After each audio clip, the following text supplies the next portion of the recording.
How's it going, everyone? Here's another Wimbo video. Mercedes struggled a lot in 2022. Toto Wolff called the W13 a diva and a and he only won one race, and that was when all the prizes were already sorted. So it got me thinking, what if 2023 is worse?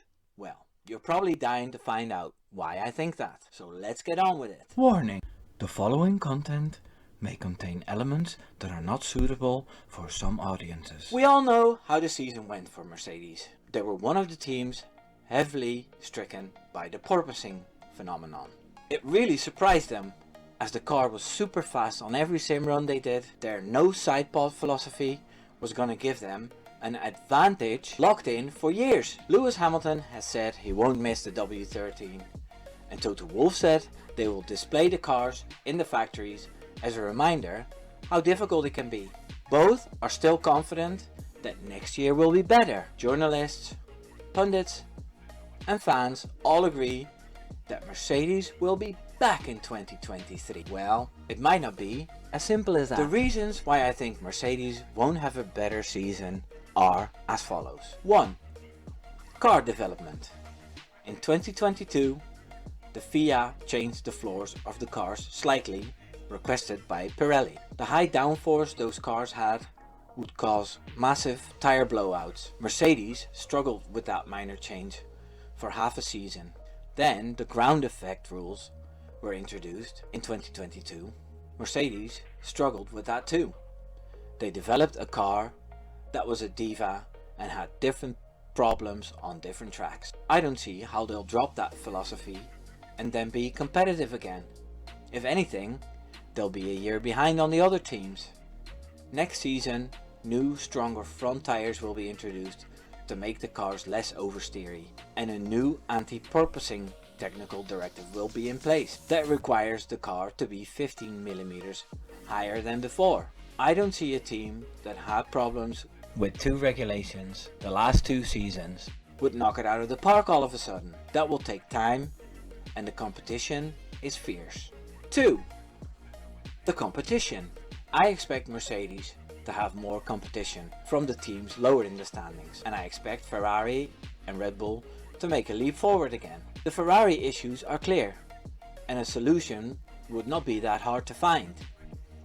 Red Bull will introduce a new lightweight chassis that will make them a few tenths faster. A team like Alpine made it difficult for the Mercedes drivers this season. If it wasn't for their poor reliability, they'd have taken way more points off them. McLaren is expected to be faster as well, and I'm expecting a lot from that young lineup. Piastri and Norris are 2 awesome drivers. I think Mercedes will have more of a challenge to keep those teams behind, rather than attacking the teams in front.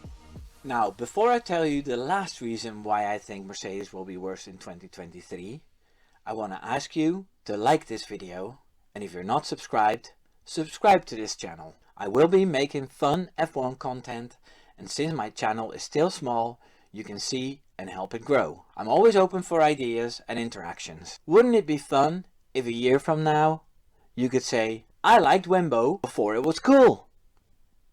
3.